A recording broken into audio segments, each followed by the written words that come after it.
Good evening and welcome to Horror Time. This is another episode of Scary Stories to fall asleep to.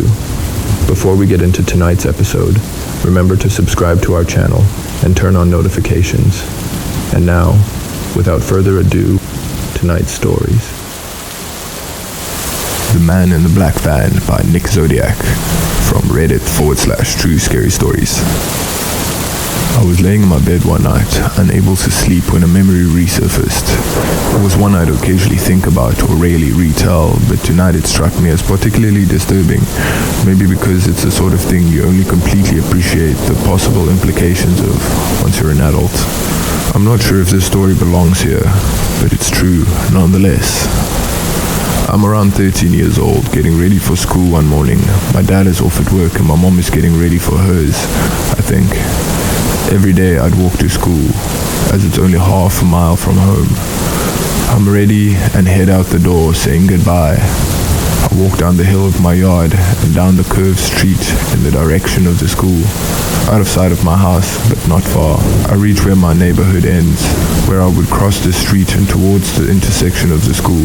Before I do, a dingy-looking black minivan, not sure how to describe it, pulls up in front of my path, poised in front of the road parallel to my neighborhood. A car I have never seen before in my neighborhood, nor since. I look at him. He's staring at me. It's a pasty Caucasian man who looks like he's in his 30s, at least. He has disheveled brown hair, but what struck me was his eyes. He had dark circles under them, and a very uncomfortable stare. His window is still up. He then motions me towards him with his hand. My heart begins to pound. Every part of me is saying that this is not a good man. So I just stand there, look at him, and shake my head no. A part of me had the feeling he was going to jump out, prepared to run, but he didn't. He didn't even respond to my gesture. He looked at me, unfazed, before briskly pulling out of the neighborhood into the road ahead, and he was gone. I don't remember what happened next. I think I ran home rather than towards the school, as I was very startled. I told my mom either that morning or later that day, and she told my dad, who's a policeman. He called me into the living room. He was on his work laptop and wanted me to describe the man and the car for him. I didn't have much useful info to give, as I was a dopey middle school boy who wasn't prepared to memorize plates or was knowledgeable of cars. Unsurprisingly, my dad never found out anything more about this man with such sparse details. The day came and went as just an odd thing that happened to me, and nobody had any reason to bring it up again. Every so often I would remember the time of this creepy man beckoning me towards him in his dingy black van, but only recently has the thought filled me with so much dread. It's possible that if I were to just have walked up to him, that I would never be seen or heard from again. Just another middle schooler who gets swallowed up by the world and disappears. No witnesses, just an unsolved mystery and a forever grieving family. I shudder to think what could have happened to me, as I know now what people are capable of. Death isn't nearly the worst thing. Or maybe it's all in my head. Maybe he just wanted some directions or to ask me something, even though his window was closed and he looked unwell, to say the least. The worst part is I'll never know. Maybe it was just the overblown anxiety of a kid taking things out of proportion. All I know is that every part of him was screaming to me there's something wrong. Remembering how it felt looking into his eyes, I can't help but believe it. But what's worse, the idea that before or after it happened to me, he might have beckoned a kid who didn't shake his head no. My house was haunted by Survivor 512 from Reddit/True Scary Stories. So this happened when I was a kid, and our house was surrounded by woods, and there was only a few neighbors around us. Every once in a while, during the night, at around midnight, I would lay in bed because I couldn't sleep. I felt a creepy vibe, like something or someone was watching me. Sometimes I would hear footsteps coming from the attic above my bedroom. It sounded like someone was walking around. I went outside my bedroom into the hallway, and everyone in my family was sleeping, and their doors were closed. So I went back to my bedroom and closed my door. I was laying in my bed again, and I heard the footsteps in the attic. Then I heard something fall in my closet. I was so scared that I ran into my parents' bedroom and woke them up. They were confused at first, but then I explained to them what I heard. My mom and dad said it was probably just my imagination and they didn't believe me.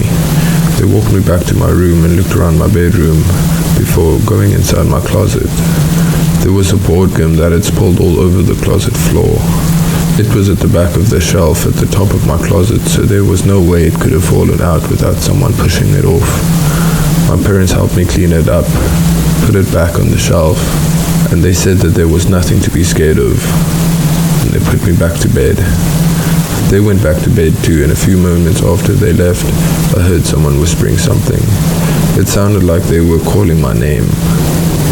Then I saw a shadow that looked like a person walking across the wall by my closet. I thought it was a ghost, and then I started freaking out again, and I grabbed my pillow and blanket and went to sleep on my parents' bedroom floor. After that, I slept on their floor for a few more nights. Eventually, I went back to sleeping in my own bedroom, and when I would lay in bed again at around midnight, I still hear the footsteps in the attic. And that continued every once in a while until we eventually moved away. To this day, I still don't know what or who that was, but it still freaks me out. The night I slept in my car and woke up to a stalker drunk and alone in St. Louis by friendly individual 9 from Reddit/True Scary Stories. So, I had zero intention of sleeping in my car that night. I was out with some friends in downtown St. Louis, bar hopping, just enjoying the night, you know. But then I lost track of how much I've been drinking. By the time it hit me, I was way too hammered to drive, but I didn't want to blow money on a hotel or figure out an Uber back to the suburbs, so I made the dumb decision to sleep it off in my car. I ended up parking in this small, mostly empty lot near the riverfront. It seemed quiet enough, no sketchy vibes, at first at least. My car's an old sedan, not exactly built for comfort, but I tried to make the backseat work. Grabbed a ratty sweatshirt from the trunk to use as a pillow, cracked the windows just enough for air. The streetlights were flickering above, giving off this weird, eerie glow, but I was too tired and too buzzed to care. Eventually I drifted off. At around 2 a.m., I woke up to this tapping on my window. My first thought, great, a cop's gonna bust me for sleeping here. But nope, it wasn't a cop. I squint out the window and there's this figure standing there right up against the glass. The light from the street barely hit them, just enough to make out the shape of someone in a hoodie, standing way too close to my car for comfort. I tried to play it cool, thinking maybe they'd go away if I didn't react. But then they started circling the car, slowly dragging their fingers along the glass. My heart was pounding. They stopped at the driver's side door, and I hear them try the handle. Thank God I locked it. Then they moved to the back window, where I was laying down, and pressed their face against the glass. I couldn't see their face clearly, just the shadowy outline of eyes staring right at me. I didn't move, barely breathed, just hoping they'd get bored and leave. After what felt like forever, they stepped back, but I didn't hear them walk away. I stayed frozen, trying to figure out if they were still there. Finally, I worked up the nerve to sit up and peek out the windshield, and there they were, standing like 10 feet in front of my car, just staring, not moving. I don't even remember grabbing my keys, but suddenly I had them, hands shaking as I started the car. The second the headlights flickered on, they bolted, running off into the darkness. I didn't stick around to see where they went. I just floored it out of there, driving until I found a busy, well-lit gas station where I stayed the rest of the night, doors locked, headlights on, wide awake. The next day, I couldn't shake the feeling of being watched. Even now, whenever I drive past that part of town, I catch myself glancing in the rearview mirror, half expecting to see that figure again, lurking in the shadows. Breathy Voices, Depression and Infidelity by Serengeti Gotcha from Reddit/True Scary Stories. I decided to share this after seeing similar stuff happen to other people on here. Back in 2020, I got married to a girl who claimed her family had some spooky paranormal encounters once. While we were dating, we went to an overlook in our city where you could see the city lights below and the moonrise over the Rocky Mountains. It was a beautiful spot and a favorite for talking. One of those nights we were in my car just listening to music when all of a sudden my girlfriend got really quiet and said, "Do you hear that?" I did, but I thought it was something coming from her. It was a heavy breathing sound. What's even weirder is that it didn't go away when the music was turned up and became clearer when we turned it off. It was clear enough and obvious enough that I figured it had to be coming from our car. I rolled down the windows, but it didn't increase the sound at all. Whatever it was coming from inside the car. I put my hand on the handle of the car, but my girlfriend screamed, "No, don't, please, don't go out there." So I just froze and she started crying. We left and I dropped her off at her parents' house 15 minutes later. She texted me saying she heard it inside the house too. Later that week she told me that her family had heard this kind of stuff before once and that it stopped when they asked the pastor to bless their house. Weird, and I didn't know what to think of it, but a year later we got married. On our wedding night, she told me about a dream she had 2 years prior. She saw a large figure in her dream who pointed to a man who she said looked like me from the back. She said in that dream there was a house. She was climbing up the stairs when she saw me with my back turned. That was it. She woke up as I began to turn towards her. During our marriage, it was rough. It was as if anything and everything we planned just messed up. COVID took our jobs, depressive episodes, declining health, car accidents, friends suddenly moved away. Things became issues that we had talked about before. It was all things that I thought were fixable, but we eventually moved back to her hometown to be closer to family. During this time, I was diagnosed with a form of depression, and my wife was too. It made no sense. I was relatively happy with my life, and I loved my wife. Things were tough, but not in a depression-inducing sense. We got a dog, and that helped a lot. But then my wife's anxiety and depression spiked. She became a shell of herself. She withdrew from me. I learned at this time that she had 3 schizophrenic family members and her sister struggled with bipolar disorder. I was worried, but my wife promised to see a therapist. I didn't think of it, but my wife requested one that specializes in trauma and schizoid type symptom management. Then, one night we were visiting my family across town. We are in my bedroom I grew up in. In our bed, we were both just talking when we heard the breathing again. This time, we both just froze. I had forgotten about it. She put her hand on mine, and that's when we hear, "Hey," moderately deep, breathy voice coming from the ceiling. We both sat straight up, and both of us looked in the same direction.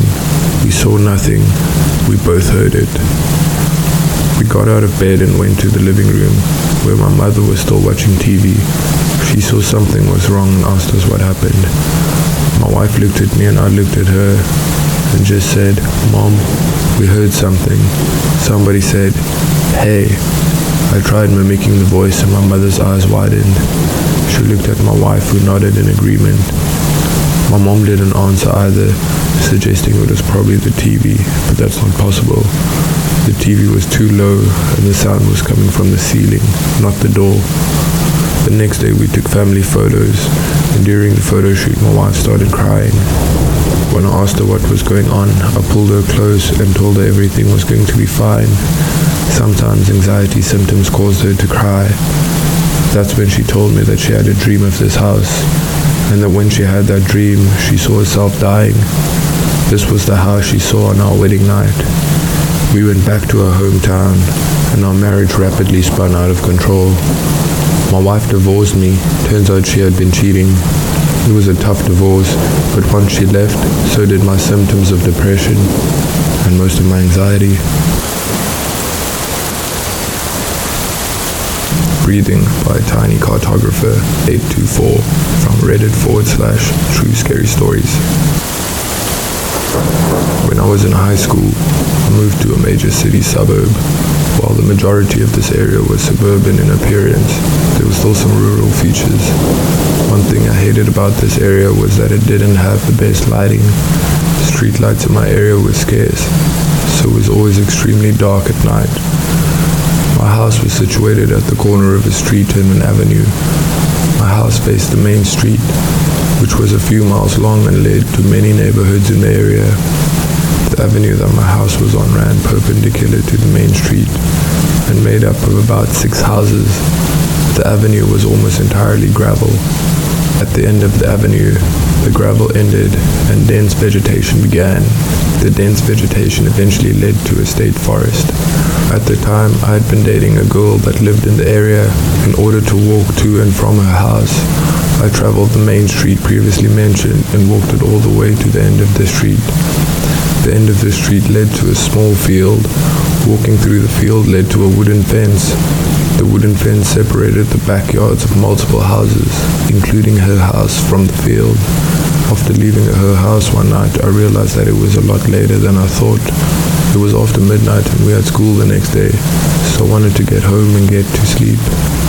After she locked her fence door and went inside her house, I turned around and made my way through the field. As I mentioned previously, this area had virtually no lighting at night.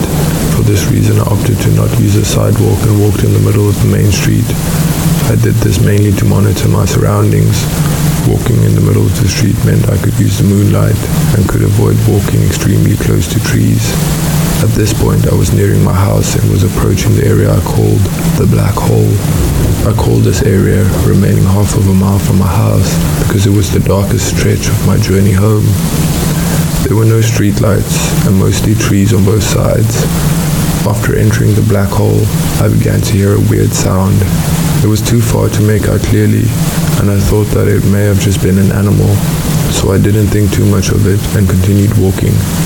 I could see a car approaching in the distance, so I momentarily made my way to the sidewalk, waited for the car to pass, and made my way back into the middle of the street. After maybe a minute of walking the main street, I heard the sound again. At this point, I realized the sound was getting louder, so I decided to increase my pace. As I was nearing my house, I continued listening for the sound in hopes that I could determine its origin. The longer I listened, the louder it got. Eventually, the sound was so loud that I could clearly make out a forceful inhale, exhale. I was terrified. I knew that whatever was making that sound was extremely close to me, but I decided that I would not look back until I got close enough to my house. This way, I could utilize the light from the only street light in the area at the corner of my house. I could hear the inhales and exhales getting louder and louder and louder until I finally neared the street light. I eventually worked up the courage to turn around and was shocked by what I saw. When I turned around, there was a man right behind me, not on the sidewalk or on one side of the road. He was so close to me that if he had tripped, he would have knocked me over. He then abruptly moved around me and ran down the avenue that I lived on and into the darkness. My parents' old house and stuff I found buried in the backyard by Fourth Degree Night from Reddit/True Scary Stories. I'm not sure if the following story is entirely scary, but it's certainly interesting, creepy, and odd. The house my parents owned when I was born was built during the war years. I'd always heard that many of these types of homes were constructed to house war workers and their families. This is also how the other side of my family came to live nearby, as my grandparents worked in war production. My parents bought the house in the early 1960s and were the second owners. The original owners, who bought the house brand new in the 1940s, were a childless couple. My parents mentioned that, before I was born, this couple would sometimes visit to see their old house. The house was small, with 3 bedrooms and 1 bathroom, on a lot big enough to expand. So, in the 1970s, my parents added a family room, dining room, and additional closet space. The addition was quite obvious, because the main part of the original house had a raised foundation, while the new section was built on a concrete pad. There was a step down to enter the addition. This extension was built either shortly before or just after I was born. My parents only mentioned that it was done in the 1970s. The addition was always a subject of family lore. According to the stories, the workers my dad hired to lay the foundation dug up some strange items just as they were about to pour the concrete. My dad had also asked them to add a patio off the new section, so our entire backyard was dug up, leveled, and prepared for the foundation and patio space. As I mentioned, I was either not born yet, or was just a baby when all this was happening. However, there were always stories about the items unearthed during construction, including pieces of wood, bits of strange metal, pottery, and even jewelry. Fast forward to when I was in elementary school. Like any boy, I enjoyed digging in the backyard and playing, which always made my mom extremely upset. I could do just about anything else back there, but digging was off limits. One time, while playing with my Hot Wheels, I decided to make a dirt track for them. I went to the side of the house where my mom couldn't see me and started digging. I found small pottery items, what looked like glass beads, and a piece of wood that seemed very old. My older brother found me and told my mom, who got so angry that she made me throw everything away, cover up the dirt, and never dig there again. It wasn't until the year we moved away from that house that I was old enough to really think about what might have been out there. For context, the addition to the house always had a spooky feeling. None of us kids wanted to stay there alone. I remember one time when a cousin, who was about a year older than me, slept over. My mom had one of those huge sofa beds from the 1980s, so she set it up for him in the addition. He didn't make it through the night. He ended up putting a blanket on the floor in our room and sleeping there instead. He said he heard strange noises.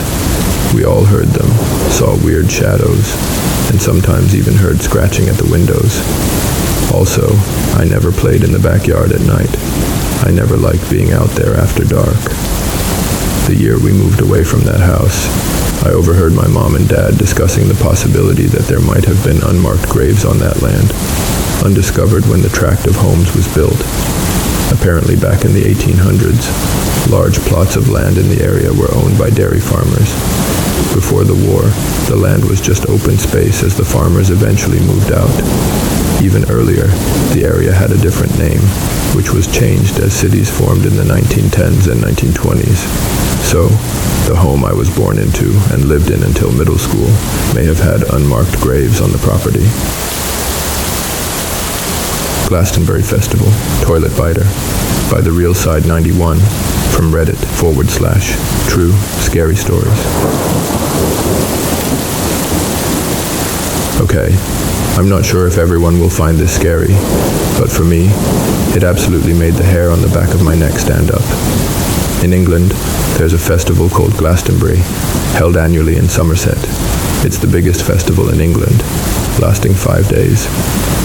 While it's mostly a music festival, it also features dance, theater, circus performances, and comedy. I know this sounds like a sales pitch. Around the late 80s to early 90s, my dad worked security at Glastonbury with a few friends. His main job was to drive around the perimeter of the festival with one of his friends in a truck to catch anyone trying to sneak in. On the second day, my dad and his friend were driving around when they heard people on the other side of the wall, clearly trying to sneak in. Usually, people would throw their bags over first, so they parked the truck by the wall and got out. A few seconds later, bags started thumping down on the roof of the truck, followed by 2 people. They were halfway over the wall when they saw my dad and his friend standing there in security uniforms, glaring at them and looking intimidating. The people froze, unsure of what to do. After a few moments of silence, my dad and his friend broke into big smiles. They told the people to jump over, saying they'd drive them down to the main part of the festival. This wasn't a ploy. My dad and his friend just didn't care that much. If people didn't look like they were there to cause trouble, they'd let them through. While driving the group down to the main area, my dad and his friend received a call over the radio. Another security member asked them to check out the toilets because something odd was happening. They dropped the group off and radioed back to find out what was going on. The guy told them someone had reported being bitten on the butt in the toilet. Confused, my dad and his friend asked if the guy was joking. He said no, but the person who reported it was clearly high, so it was probably nothing. Still, they decided to check it out just in case.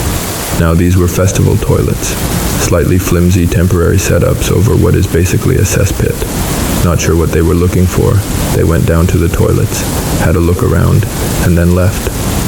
As they continued their patrol around the perimeter, they overheard 3 more calls on the radio saying someone had reported being bitten on the butt. Other security members closer to the toilets checked it out and found nothing. The assumption was that it was either some sort of joke, or that people were so high they were imagining it. My dad and his friend were known among the security team for being very strong and good fighters, so they were usually called in if anything got out of hand. A call came through the radio directed at my dad and his friend. A 4th person had reported being bitten on the butt while on the toilet, but this time, the woman had a large bite mark that had broken the skin. She showed it to one of the medics, who confirmed it appeared to be a human bite mark. Still confused about what was happening, my dad and his friend raced down to the toilets. They entered a cubicle and shone a light down the toilet. Not exactly pleasant. Unsure of what they were looking for, they moved the light around a bit. Just before they were about to switch the torch off, they saw something move. It was unusual movement. My dad's friend, not knowing what else to do, called out, "Is there someone down there?" They saw faster movement this time. He called out again, "We aren't going to hurt you. We just need to know if there's someone down there." Nothing happened. Then, all of a sudden, a head popped up out of the toilet. It was a man wearing a snorkel and swimming goggles. Absolutely stunned, my dad asked him how he got down there. The man said he'd tunneled in. I can't remember exactly, but I'm pretty sure they had to take part of the toilet apart so he could get out. Covered head to toe in feces, the man was escorted by my dad and his friend to the security area. No one really knew what to make of it. My dad and his friend watched over him while they called the police. During this time, the man spoke to my dad. He said he had arrived a week or 2 early and dug a tunnel from the edge of a neighboring field. Keep in mind, these toilets were right on the edge of the festival grounds. He did this with the full intention of sitting below the toilets and biting people when they sat down. He also claimed this was the first time he'd been caught, insinuating he had done it before. I'm not sure if that's true. According to my dad and his friend, the man was incredibly friendly and polite, but, in their words, completely dead behind the eyes. Even when he was looking straight at you, it was like you weren't there. On more than one occasion, the man licked his lips, which were covered in feces. He wouldn't answer questions about his name or anything else, just rambling on about the festival. According to my dad's friend, at one point, while the man was saying how great the festival was, he swore he heard him mutter under his breath, "A shame they don't let children in." The police took their time getting there, not that I blame them, and I don't know what happened to the man afterward. I remember feeling sick when my dad first told me this story, and to this day, I'm petrified of using portable or outdoor toilets. To clarify, this man was clearly seriously mentally ill.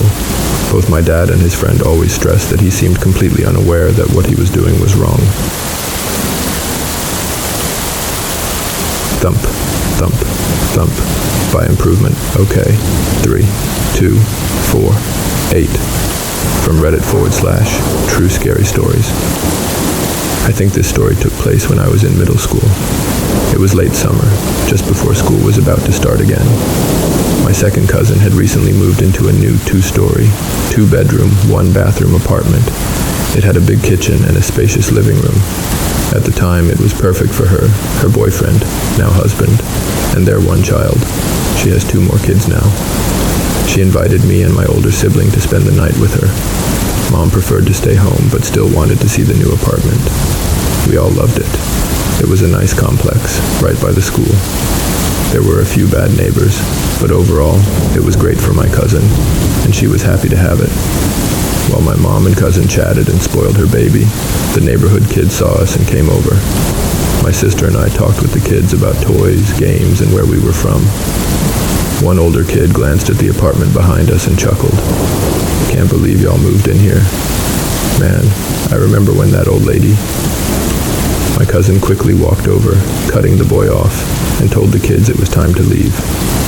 They did, and we said goodbye to our mom and went inside. Now it was just me, my older sibling, my cousin, and her baby. By then, I had forgotten what the boy was saying because we started playing video games and having fun with the baby. That night, though, things started to get strange.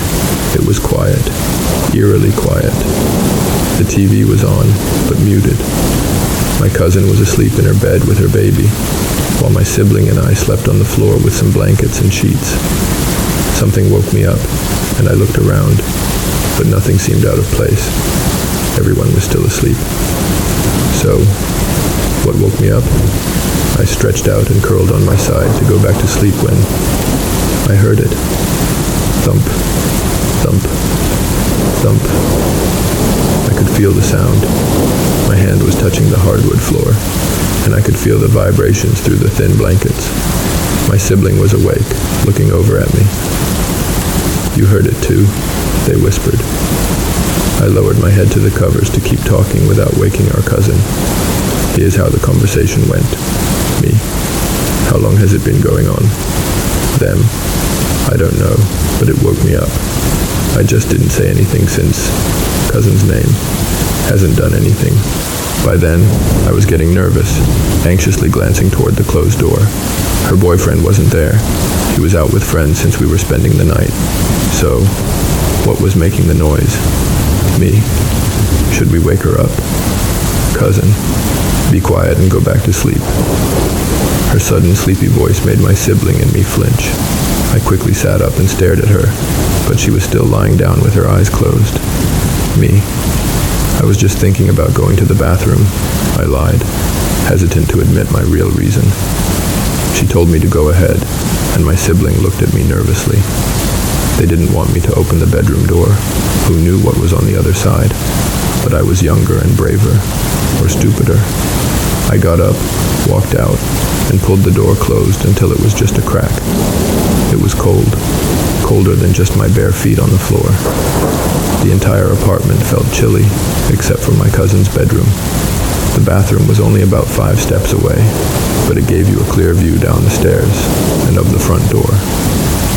I stood there for a few seconds at the top of the stairs, waiting, watching, with my fists clenched.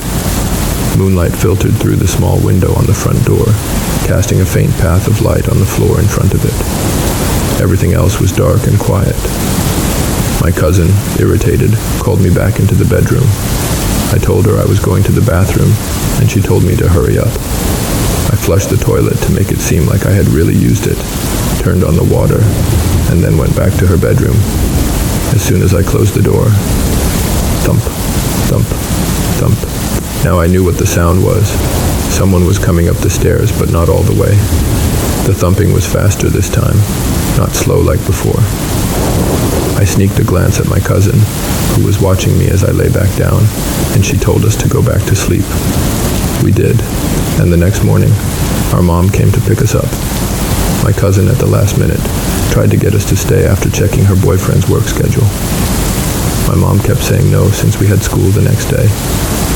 Finally, after some back and forth, my mom asked her, "Mom, why do you want them to stay so badly? Isn't boyfriend's name here?" "Cousin. He's working, but I miss y'all and want to spend more time with you." Mom, not buying it for a second. "Uh-huh. What's the real reason?" Cousin, visibly anxious. "An old lady died here. They found her at the bottom of the stairs in her nightgown. She didn't fall. It seemed like she died while going up the stairs. I remember hearing about someone dying in this neighborhood, and I saw the ambulance once on my way to work, but I didn't know it was at my apartment." My mom immediately shook her head, saying that my sister and I weren't coming back, and neither was she. Nobody wanted to stay in that apartment. Not my aunt, not my cousin's sister, not even the boyfriend. He wanted them all to move out, but my cousin was happy to have her own place. He started taking overtime so he wouldn't have to be there much. A few days later, my cousin moved out and into another apartment in a different neighborhood. Years later, another family member moved into that same neighborhood. I remember looking at the old apartment. It looked empty, like it had been for a while. When I asked the family member about it, he laughed and said, "Nobody wants to live there. Everyone says it's haunted." I stayed quiet, just nodding slowly. the noise we heard while staying with my cousin. It was footsteps. They always sounded near the bottom of the stairs. I had stopped thinking about it, but now that I'm typing this out, I wonder, was it the old lady haunting the apartment? Why? Is she still there? Maybe one day I'll drive through the neighborhood again. Maybe things have changed in the last few years. My Graham's House by LVL Tristo, VA from Reddit, /True Scary Stories. These stories are all real accounts of things that happened to me and my family. Reading the posts here, I started to remember these events, so I apologize for the scattered order. One day, when I was 20, I was vacuuming my grandma's hallway.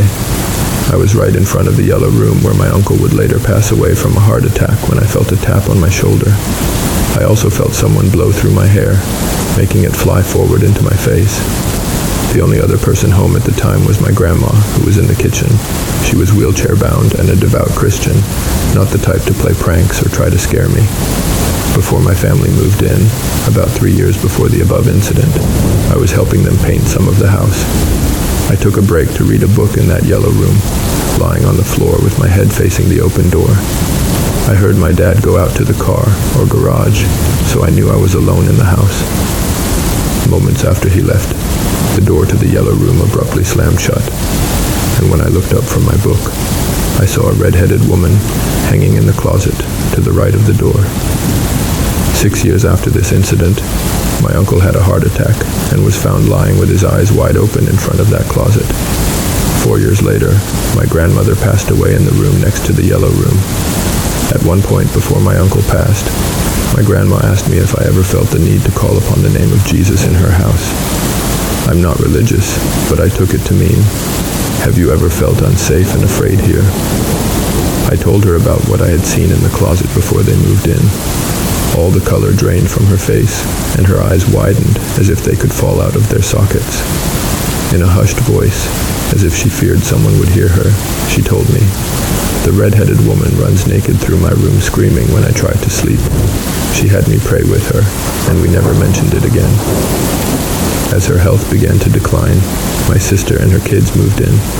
The kids were offered the yellow room, without knowing what I had seen, or that their great-uncle had died there. But they both refused, and were terrified of going down that hallway. My sister stayed in that room for a while, and I believe she was at the height of her chronic depression then. My nephew, now a preteen, finally worked up the courage to move into that room. He keeps odd hours, and while the door still closes by itself, according to him, it never slams shut. My niece was terrorized by a pale, black-haired woman in the hallway bathroom. She's the only person in the house who has mentioned seeing a woman with black hair, and it's been a few years since she last spoke of her. The air vent is near that yellow room, and I tried to convince myself that the AC had come on, causing my hair to fly into my face. But when I checked, the thermostat showed the air conditioner wasn't running, and the fan wasn't even on. I can't remember exactly when this happened, but I was hanging out with my aunt in her room, down the same hallway but at the opposite end. We were chatting when her low ponytail suddenly flipped forward over her head and slapped her in the face. I saw it fly up, and she didn't make any movement to cause it. It was as if someone had slapped the underside of her ponytail. Surprisingly, we never had the house cleansed of spirits. My grandma was devout, but by the time they moved to Virginia, she would watch church services on TV and didn't belong to a church community that could provide that kind of help. The 4th of July, after my uncle passed, I was using the restroom near the dining room, at the opposite end of the house from the bedrooms and hallway. Everyone else was outside, either at the grill or doing firework inventory. I distinctly heard the disembodied voice of my late uncle call my name. He had a very distinct voice, deep and unsettling. I was afraid of him when he was alive because he was an addict with erratic and often violent outbursts. Recently, my mom told me that when my uncle still lived in New York, he would write me letters. I couldn't read or write yet. Eventually, he started sending creepy letters asking why I never wrote back, why I didn't want to play with him, and saying it hurt his feelings and made him upset and angry. I'm so glad she didn't tell me about this until after he died, but it still scared the living hell out of me. I sent this story to my niece, and she said that whenever they talk about what they've seen in the house, the lights flicker. She also said she had a dream where our grandma came back, but she looked different. 18 years ago, by Lucky Paradise 808, from Reddit/True Scary Stories. When I was a teenager, my parents would send my sister and me to New York for summer break. We spent our time camping, four-wheeling, and off-roading while staying with various relatives and friends. Those summers hold some of my best memories. However, there was one night that terrified me and has stuck with me ever since. I was out with a friend late at night, cruising in the car with the windows down, enjoying good music and having a great time. Then, a series of events led to us being chased in our car. I won't go into the details here. In an effort to hide, we turned onto a long, deeply wooded road, which I believe was part of a county park or wildlife preserve. We didn't know the area. It just seemed like a dark place where we could lay low for a bit. As we sped through the woods, the darkness was overwhelming. No street lights or signs. We swerved into a small, unpaved clearing that looked like a park area. Our headlights revealed a chilling sight. About 8 to 10 people standing in a large circle, dressed in long white robes and hoods, chanting in low tones. When our headlights hit them, they immediately turned to look at us. Their hoods covered their entire faces, with only 2 holes for their eyes. We stared at them for a few seconds, and they stared back. Then suddenly, one of them started sprinting toward us. My friend started cursing, and I began screaming as he slammed on the gas, reversing out of there as fast as he could. We eventually made it home, but it was well after midnight. I remember us sitting silently in the car, completely shocked. We had no idea what we had just witnessed. We assumed it was the KKK or something similar, but we never spoke about it again after that night. This happened before smartphones and before the Google everything mentality, so I didn't think to research it until today. I Googled the area we were in and searched for KKK meetings in the woods in the middle of the night. Instantly, I got a match, Whiskey Hollow Road, New York. It's a 5-mile road cutting through the woods, now closed at night, because the KKK and satanic cults frequently held meetings and ritual sacrifices there.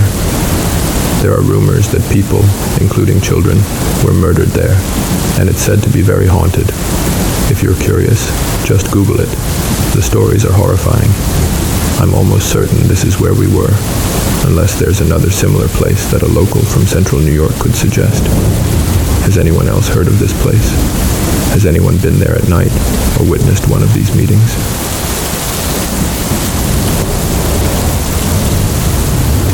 Thank you so much for joining us for another episode of Horror Time. If you enjoyed the video, please consider leaving a like and subscribing for more videos. Have a great evening, stay safe, and good night.